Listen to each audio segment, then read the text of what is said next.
Good morning to you from the campus of The Ohio State University in Columbus, Ohio. My name is Scott Jones, and I have the pleasure of serving the university as a professor in the School of Music, and for this conversation, particularly the director of the Barnett Center for Integrated Arts and Enterprise. We're delighted to have you with us. Creative Pathfinders 2 is a series of virtual conversations that traces the careers and highlights the accomplishments of Ohio State arts alumni. Initiated a year ago by then director of the Barnett Center, Allison Cressetta, the conversations that comprise Creative Pathfinders celebrate accomplishments of arts graduates and strengthen relationships with our rich university alumni population, now more than 600,000 worldwide. The Creative Pathfinders 2 series is hosted by the Lawrence and Isabel Barnett Center for the Integrated Arts and Enterprises at Ohio State, in collaboration with a specific arts unit or center here at Ohio State, and is supported by the Office of Advancement within the College of Arts and Sciences. A little bit about the Barnett Center for those of you who may not be familiar with us.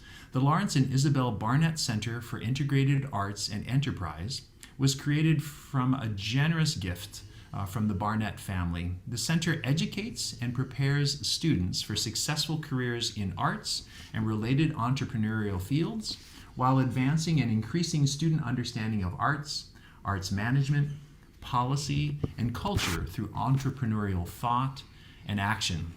Vibrant partnerships with the Fisher College of Business, the Moritz College of Law, individual arts units within the College of Arts and Sciences at Ohio State, and the Columbus Arts community are central to the mission of the center. Guests from local, regional, and national arts organizations provide arts leadership to our students through the annual Barnett Symposium and Barnett Speaker and Seminar Series. The center contributes to the curricular offerings focused on arts entrepreneurship and arts management by offering programs, working with students across disciplines, and housing the Barnett Fellows. For more information about the Barnett Center, please visit barnettcenter.osu.edu. I'd like to now tell you a little bit about the faculty member who is going to be hosting this conversation today, Dana Carlisle Kletchka. Dr. Kletchka is an assistant professor of art museum education in the Department of Arts Administration, Education, and Policy here at Ohio State. Her research areas include post-critical art museum education theory, professional development for pre-K through 12 teachers in art museum contexts, the use of social media and digital technologies on interpretation and engagement in the art museum, and the professional positionality of art museum educators within the profound paradigmatic shift of art museums during the last 40 years. In 2015, she was awarded the National Art Education Association's Art Educator of the Year for the Museum Education Division. Her teaching experience includes both undergraduate and graduate level courses in art museum education history, theory, and practice, contemporary museumology, arts management and social media, contemporary women artists, and professional development for pre-K through 12 teachers. Her professional service includes serving on the editorial board of the Arts Education Journal and the Journal of Cultural Research in Art Education, and working as the Museum Division representative on the National Art Education Association's Research Commission. She earned her Bachelor of Arts degree in art history and a Master of Arts in Arts Education from the University of Kansas, and holds a PhD in art education from the Pennsylvania State University. Please welcome to our conversation, Dr. Dana Kletchka. Good morning. Thank you so much for that lovely introduction, Dr. Jones. And thank you so much for the opportunity to have this conversation. I'm really grateful to the Barnett Center, and I'm really grateful to Cindy Foley, who I will introduce in just a moment. As part of Ohio State's accessibility policy, I wanted to do a brief description. I am a cisgender, woman who, I don't know, arguably middle-aged. I'm still trying to figure out what that means. I am wearing a black shirt and have red hair, red lips, and big black glasses. And I'm sitting in an office, a very sunny, beautiful office with books in the background. And I am delighted to introduce Cindy Foley, who is the Executive Deputy Director for Learning and Experience at the Columbus Museum of Art. She envisioned and led the charge to open the 18,000 square foot Center for Creativity, which is one of our favorite places in the museum. And I see that it's about to undergo a few changes. So she did that in 2011. In 2013, the Columbus Museum of Art received the National Medal for Museums in recognition of this work. She also co-authored a chapter for the Manual for Museum Learning in 2015, and guest edited and wrote chapters for Intentionality and the 21st Century Museum for the 2014 Journal of Museum Education, which I think you probably know this. I've quoted that more than once in my own work, so thank you for that. Foley has been on the faculty of the Harvard Project Zero Classroom Summer Institute, that's a mouthful, and regularly keynotes a variety of museum, art, and education conferences. In November 2014, she was a TEDx Columbus speaker presenting Teaching Art or Teaching to Think Like an Artist. And in 2016, she was asked again to take the TEDx stage to present The Benefits of Boredom.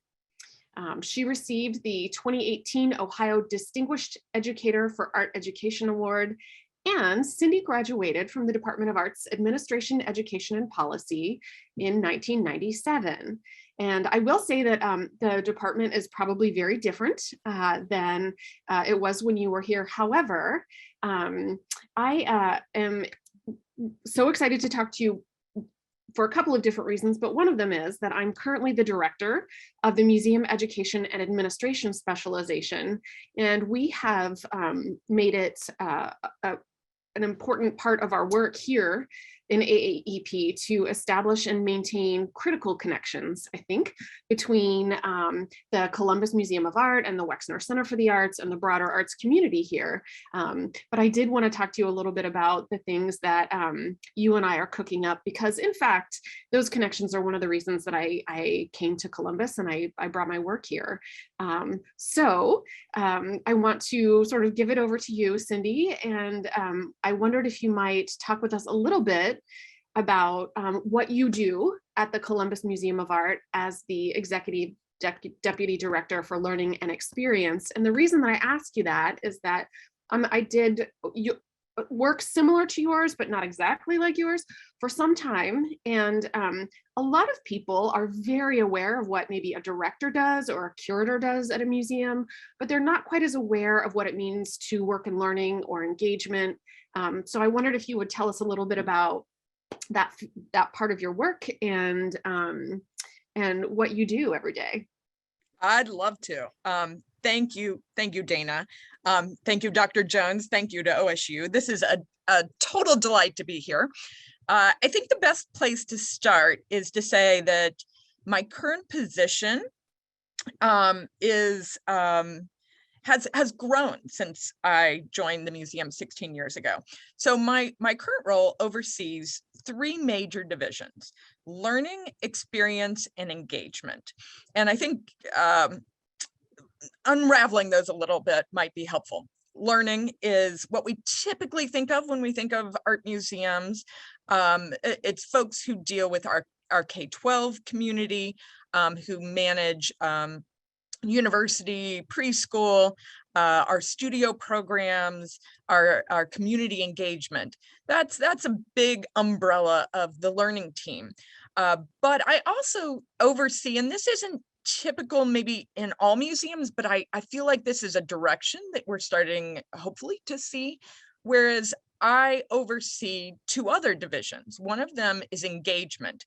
And in some museums that is referred to as the interpretation side of the world. So the interpretation team works alongside curatorial in order to ensure that we are making connections with the visitor.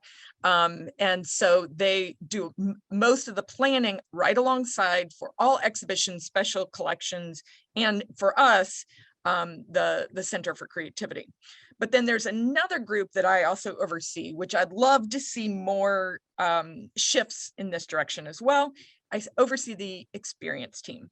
The experience team at the Columbus Museum of Art is everything from our gallery associates, the folks that work the front desk, our call center,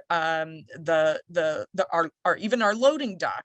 But they tend to be the folks that are frontline. And the rationale around why they now report to me was that as we began to change and philosophically really look at the work we were doing, the big question came up if learning is central to the work of the institution, and yet we weren't connecting with people through a learning lens through the frontline team, we were actually not accomplishing our outcomes. So moving that team underneath this learning experience and engagement bubble has helped us make incredible inroads in the work of being more visitor-centered and engaging for our community, which has been a huge goal for us. So that's the kind of the three big buckets. I would say the other big pieces of my work are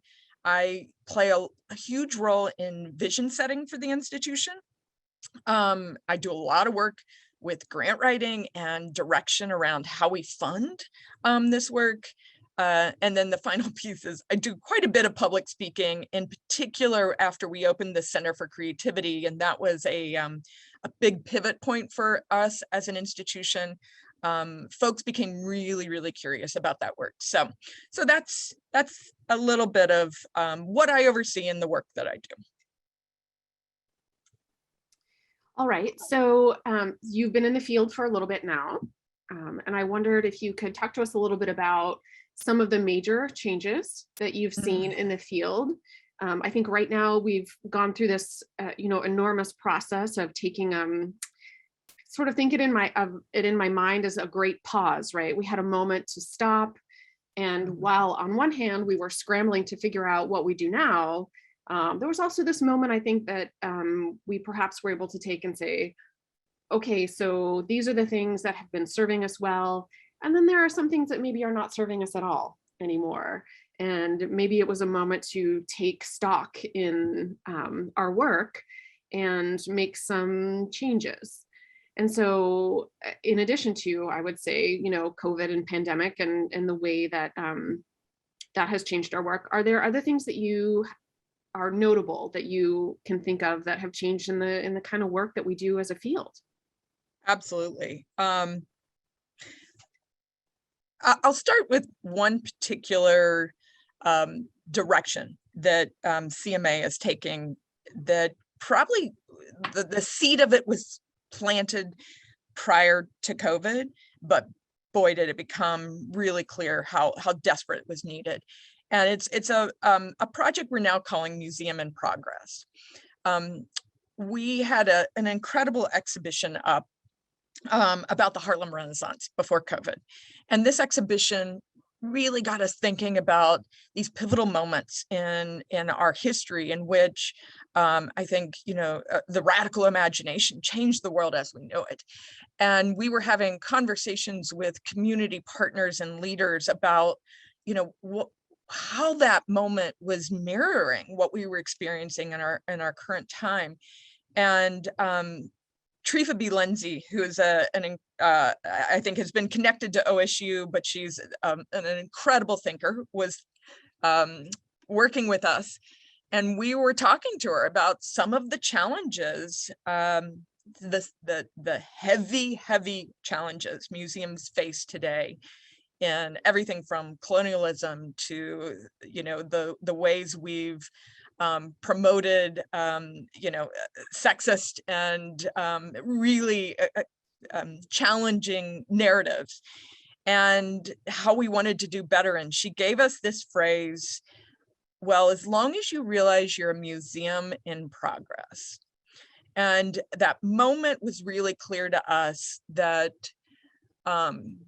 it was now our job to start unraveling the damage, the harm, the hurt that maybe museums have played in society, and use our platform for not only making that far more transparent, but maybe even being agents of healing and the kind of changes that I think we saw, during the past 2 years that our society was demanding.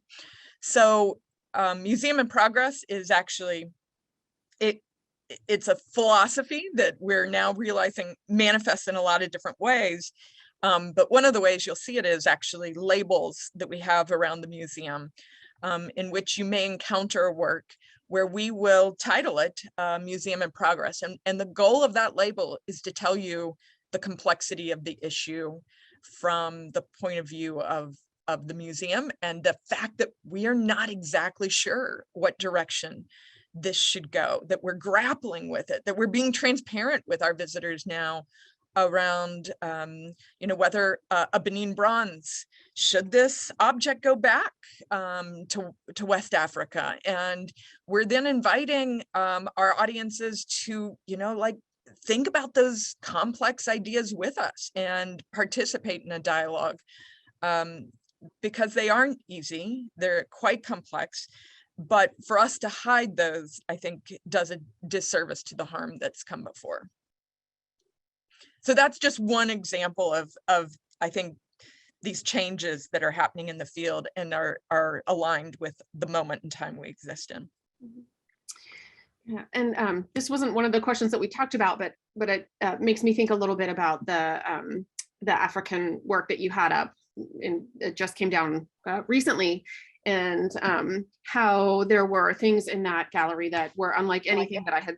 I guess it's the Flock collection. Yeah, there were things in there that were, quite unlike anything that I had seen before, in terms of acknowledging that you don't know who the artists were who created the work necessarily.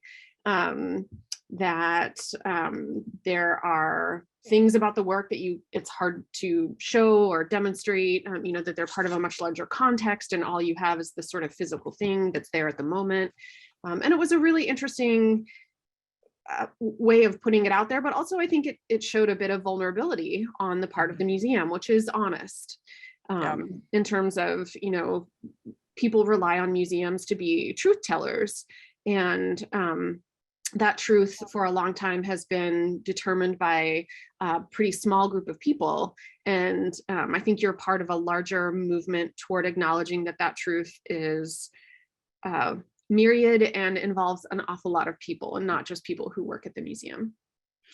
My favorite part of that particular installation, and it is part of our collection, the Flock collection was gifted to the museum, was that as we were preparing, and it was Hannah Mason Macklin and Danny, I'm blanking on Danny's last name right now, who were installing this, they were working on it, and during that exact moment, a movie landed and became part of our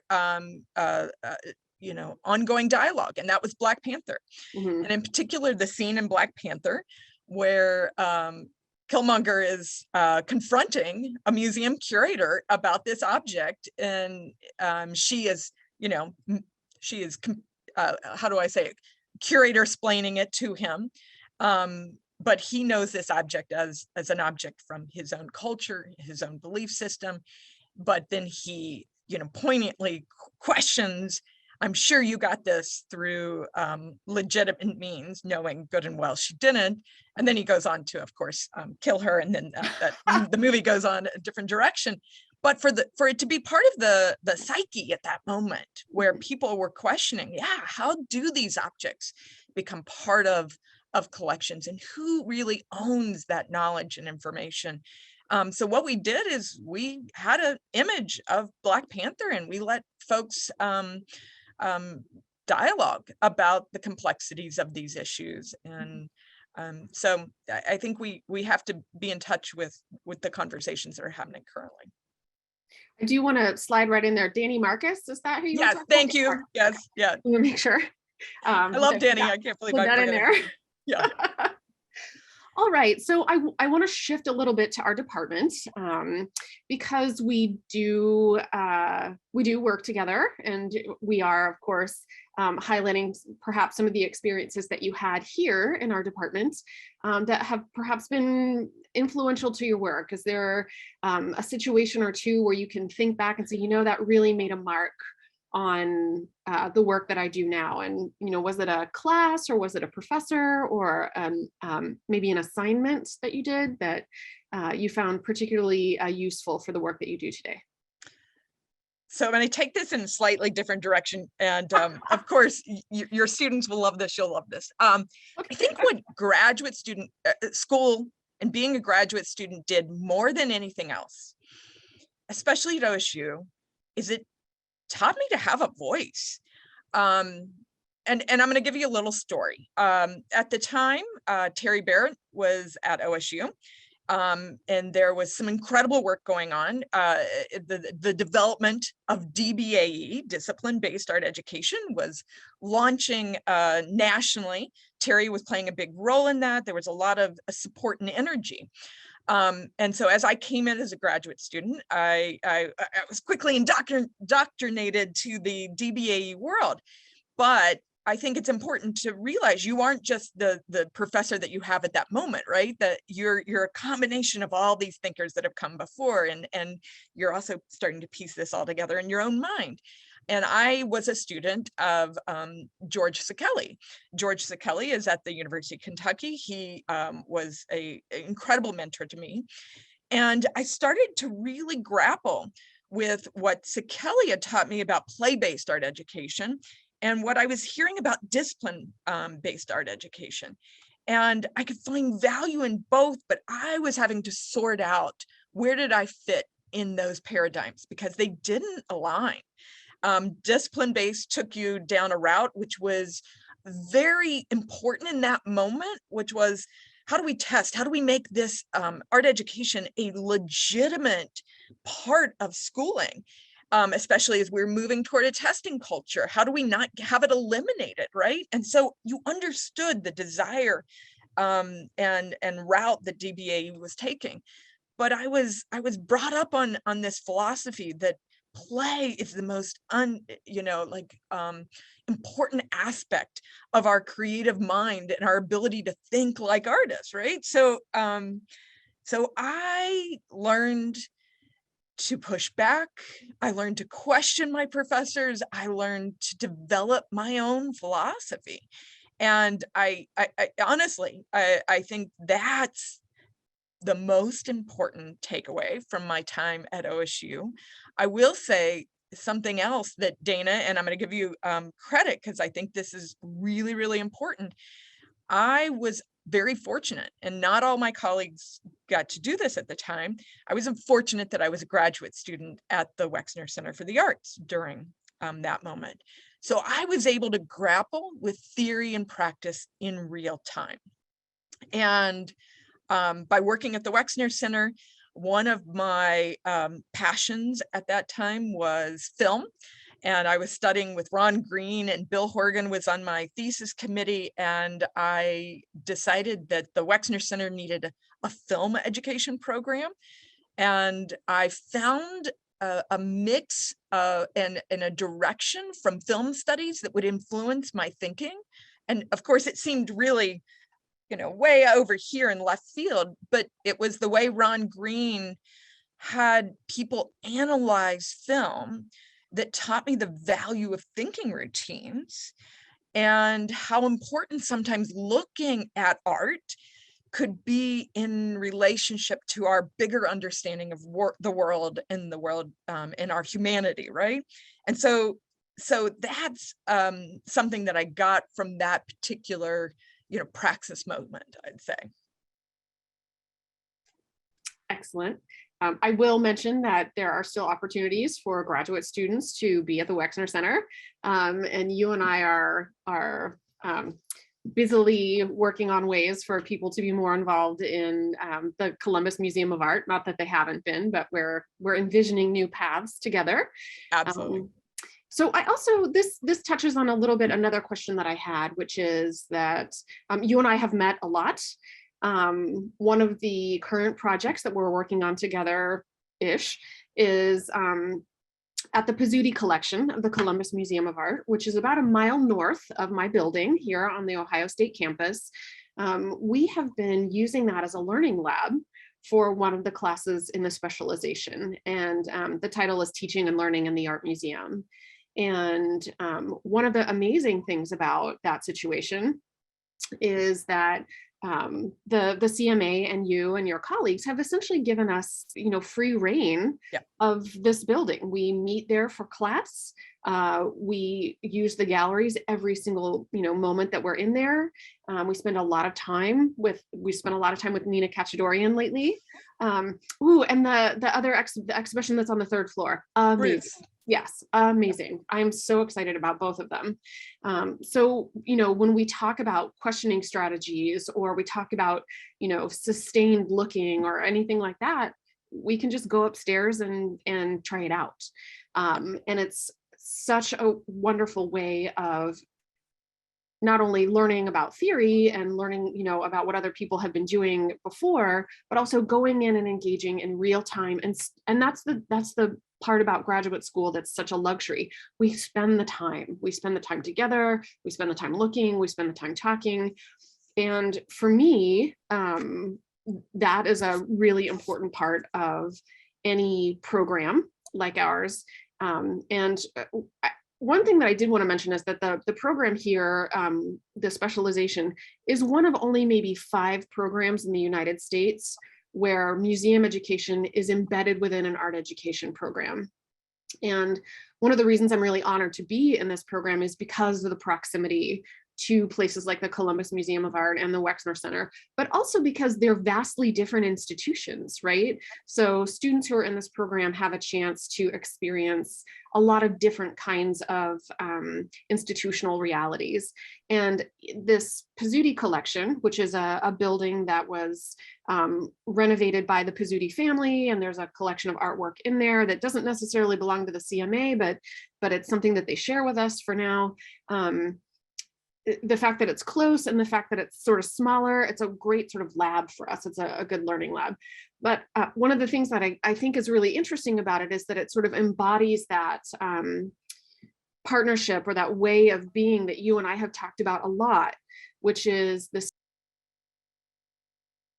I just hit my mute, which is the cyclical nature of research and then practice and then praxis, like learning about it, going out and doing it, and then coming back and saying, is this working? How can I change it? And then, the cycle continues.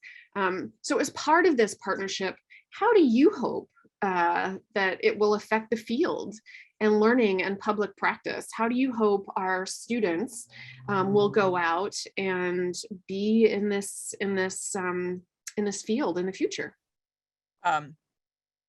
Great question. You know that I love having this dialogue.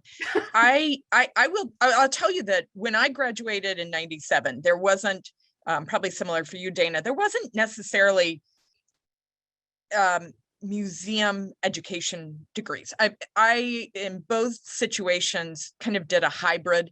My undergraduate was individual studies in the arts. By the time I got to grad school, I was art education, but they were able to tap on like a museum and film something or other. But what happened shortly after that, which was really, I think, troubling for someone who was hiring museum educators, is the development of these specializations. And why I say it was troubling wasn't that they were being developed, but that they had not thought through what that theory to practice piece would look like. So what we were experiencing is folks who had a lot of opinions about the field, almost to the point of dogma, but had very little experience about what it meant, the complexities of museum work. And so why I feel so good about the moment that we're in right now. And I think it's possibly because, the work you and I have been able to do with the Pizzuti and what we're planning to do to move forward is we're bridging that gap. We're finding ways, not just for the handful of graduate students that might work at the Wexner Center or might be able to get a position here, but to actually house you at this museum site that we are connected to and working to develop. The beautiful thing about the Pizzuti collection building, and so it was a building, it's a museum building, but it's a space we can program using either the collection of the Pizzuti family or things from our permanent collection or borrowed works. The challenge with that was that we were so excited about the opportunity, but we didn't have any additional resources. And it was in that moment where you and I had been talking for such a long time about how do we give more access to students who are studying this, that we realized, wait a minute, there's a fit here. And so what we see happening is, this is a space that can be an experimental laboratory. This is where students can take some of that passion or ideas and they can test it out. And then they may be able to see, oh, wait, I needed to run that through development first before I did that. Or, oh, we didn't get enough audience to show up for this event. Where did we fall short? Because those are the complex issues that surround all of our work, right? And they get to actually try that.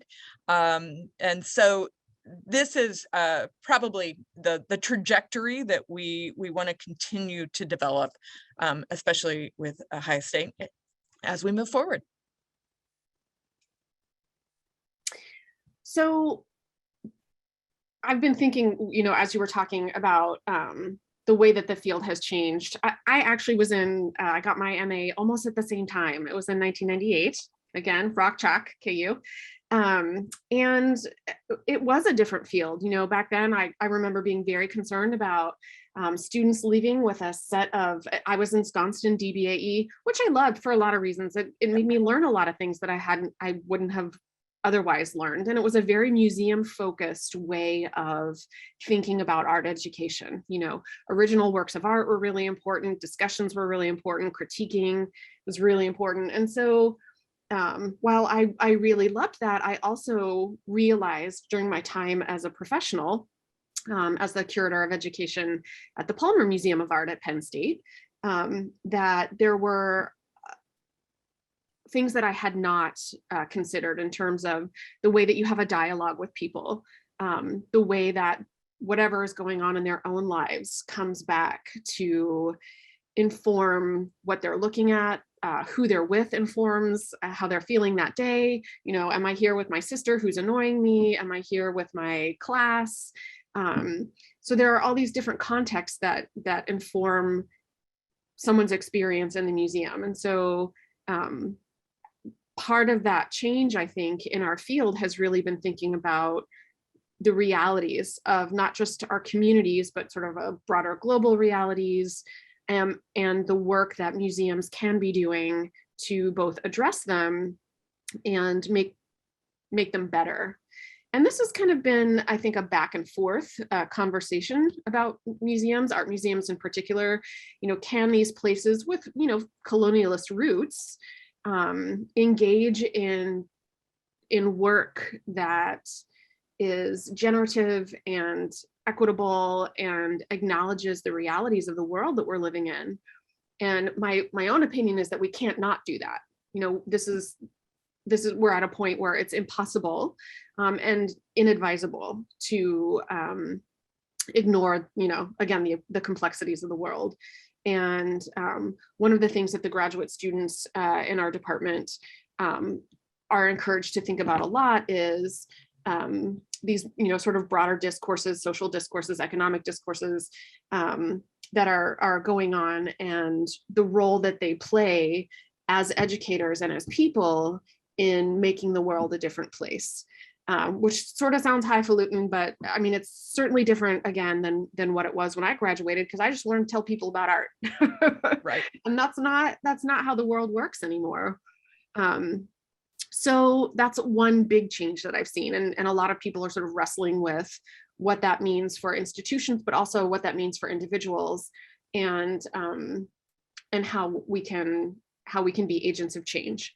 Another thing I think that has changed a lot is the way that art museum educators work within the field. I think education for a long time was kind of an add-on, after we decide what goes in the galleries, after we decide what exhibitions are going to be and how the special collections are going to look, how do we tack on tours, or how do we tack on special events, so that education is part of the equation, but not necessarily a foundational bridge from which we're building. So that's changed too. I think the role of museum educators has changed, and we've had conversations about how different experiences are informing work now. Like, what other fields do we look toward for information or guidance about how we can do the best work possible with communities? And I think one of the things you actually talked about was social work, sort of looking, and incorporating different views into our work. And so that was a very long way of introducing the question of, imagine you're looking into a crystal ball. What changes do you see for the field? I'm sorry, I'm asking you this. I'm sorry. What changes do you see for the field and for students who plan to take on museum work in the future? Yeah. So I'm actually going to go back to that moment where we were all focused on DBAE, and what I realize now is what that did in museums, curatorial, everywhere, was it centered expertise. It centered when we were making decisions, we were centering the content as the most important part of our work. And all decisions that we made were around, us as authority and experts, and how we disseminated that work. So the biggest change, I think, from me being a student to me being where I am now, was first a shift from being museum-centered to visitor-centered. And by visitor-centered, it was a very dramatic move that we made. We had a mission statement that said, our mission is to create great experiences with great art for everyone. And we then said, well, wait a minute, if it's about the experience, why are we so focused on the content? So we began to actually center the visitor. We began thinking about, what do they need in this moment? Back to your point, what might they need to be comfortable, to be ready to look, to be to help them scaffold curiosity and wonder, to not be offended or feel like they're being talked down to. Like, how do we ensure? And that's a big part of what we do now with what we call connectors. Connectors are mechanisms to help us scaffold that experience for our visitors. And so you'll see them in the museum. They might be a join the conversation station where you can join in, but it also, a connector to us might just be couch seating in a circle, so that if you want to sit and talk with your family or engage, or go to a table that has a puzzle and have a conversation, we center that visitor's experience, not the content that we used to. But I'd say the big change for me moving forward is actually we're going to start moving away from a visitor-centered approach to what I'm calling a community-centered approach. And I'm going to give you an example of what that looks like right now. During COVID, about a year and a half ago, 5 museums here in Columbus all joined forces with a initiative that Institute for Museum and Library Service was encouraging us all to get on board with, called Museums for All. And Museums for All says that if you have an access card, so a Medicaid card, a WIC card, a food access card, you can use that card at any museum that is part of the Museums for All and get in either free or $3 at most. And so when we decided we were going to do that, we actually partnered with Columbus Foundation and did a design sprint, a human-centered design sprint, and really looked at, was it actually, and we knew that this might go a direction, was it actually the price that always was the hindrance? And we found that, yes, price does matter, especially for those folks who are struggling. But what we really found is that they don't feel like they belong. There's nothing about the way we communicate to them, the way we set up our buildings, the way we hire that says, oh, that is a place for me. And so part of what we're doing now is moving away from visitor-centered, which, you know, assumed you were already a visitor, right? To really centering our community and being specific about what the needs are of our community so we can work towards those belonging. And I think for us, that's why I mention social work to you all the time. I often tell students who are interested in museum education, like, I absolutely study museum education, find a great program, but don't make that your only experience. You know, find social opportunities. So, you know, work for a campaign, do community engagement work, take a summer off and volunteer your time, because what museums are moving towards are connecting needs and communities. The big partner we're working with right now is the Mid-Ohio Food Collective, and we're about to host our second big community resource fair. And this is an event where we will have upwards of 40 vendors that will be able to offer eye screenings, you know, connections to discounted bus passes, medical benefits, after school care. And we will host that.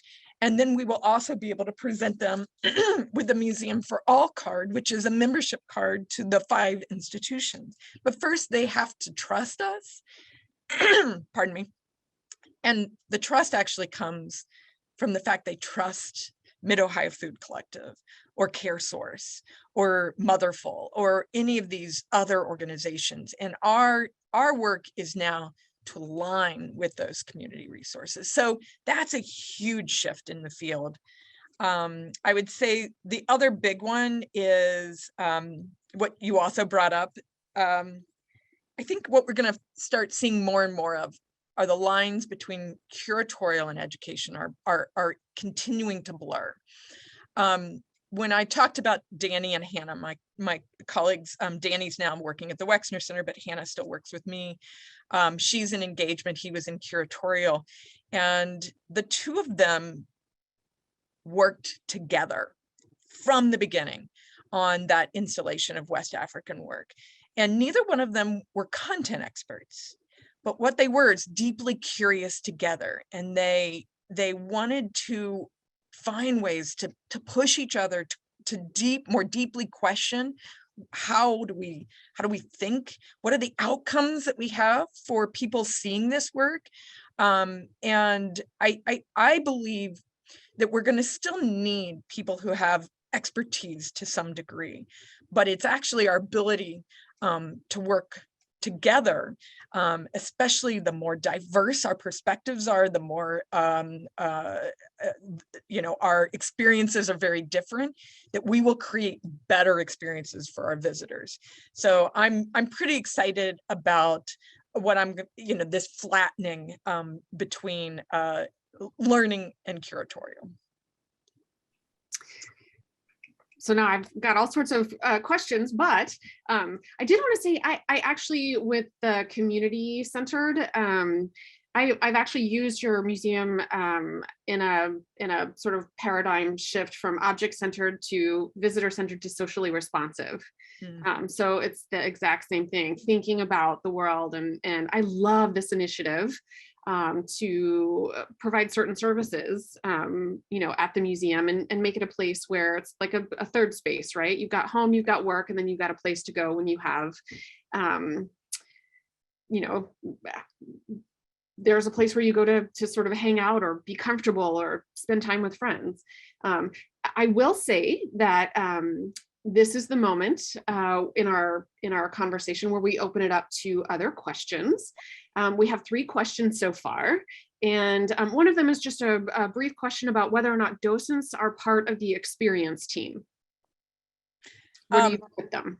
So currently they are in our learning team, and they are really focused predominantly on what we call gallery learning.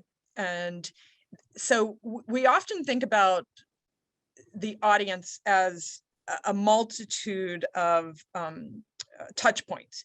But once they're actually in the museum and they're in our gallery spaces, that's where gallery learning really begins, learning with and through objects, right? Mm-hmm. And so a big part of our work there is using thinking routines, strategies to not just engage in conversation, but engage in real deep questioning, curiosity.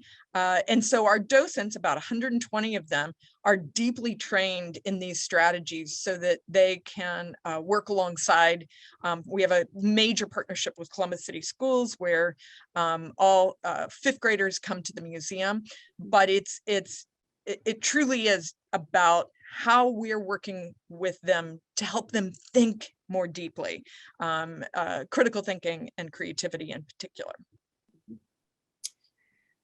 Okay, so we have a few more questions about Ohio State and the Columbus Museum of Art thinking about allocating part of their master's degree programs to an internship of sorts, similar to student teaching and education, which that is actually part of the specialization. Students are required to do an internship, and that is evolving into something more, particularly because these are students who oftentimes have already had experiences in museums. I think of them as sort of paraprofessional experiences rather than internships, and we are actually writing grants together to try to make that something where it's more situated within both of our institutions, but also that it's not just an internship the way you might typically think of one, which is helping do things, but actually creating content, creating opportunities, working with staff in ways that are, I think, deep and meaningful and are not just preparation for being out in the field, but are being part of the field. So yes, it's a required part of the work that they do, that students do here, but also it's not just with the CMA. There are lots of other opportunities, including working with places like the Urban Art Space downtown, which is part of our university. And we have a wonderful relationship with them. And then also working with the Wexner, with whom we also have a pretty deep relationship. So there are a lot of different opportunities, but we're working really hard right now to try to make sure that what we have with the Columbus Museum of Art is not just, sort of novel and burgeoning, but it's also sustained. Yeah, I'll just mention that currently the Columbus Museum of Art is not taking interns in the way that we used to. We used to have about 50 interns a year working across all platforms, all departments. They were unpaid, except for maybe a handful, 1 or 2.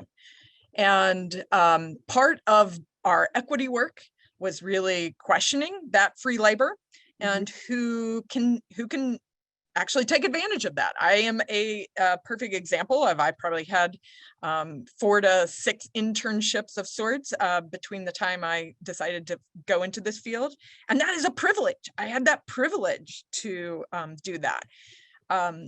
If we want to change the field, we're going to have to find different ways of giving experience and opportunities. So we decided we were going to go cold turkey and start to rebuild that relationship, which is why Dana and I, our constant conversations are, how can we build this so that we are paying for that labor?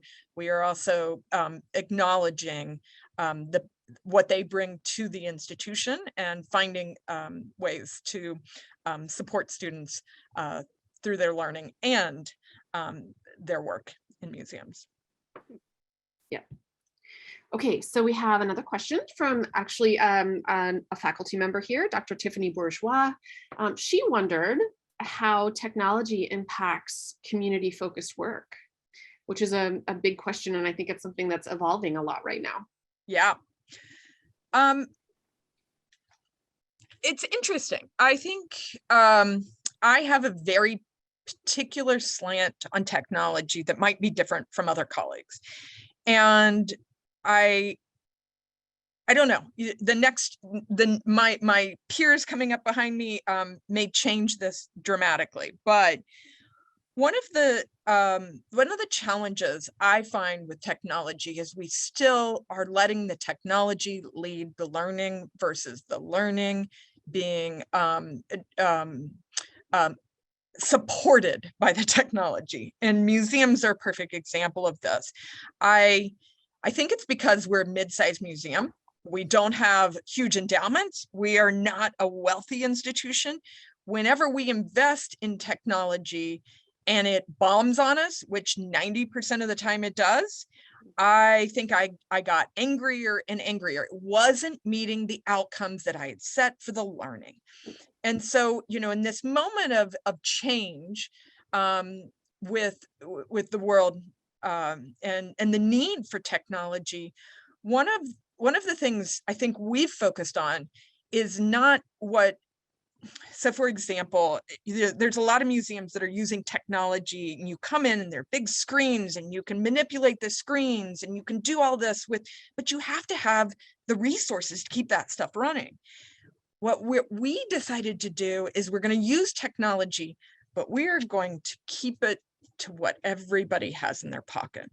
So our approach is not to invest in ways that outsize our institution, but to keep those connections very much rooted in the technology that most people have at any given time. So cell phone technology is the way we're doing that in the galleries, as well as through various social media.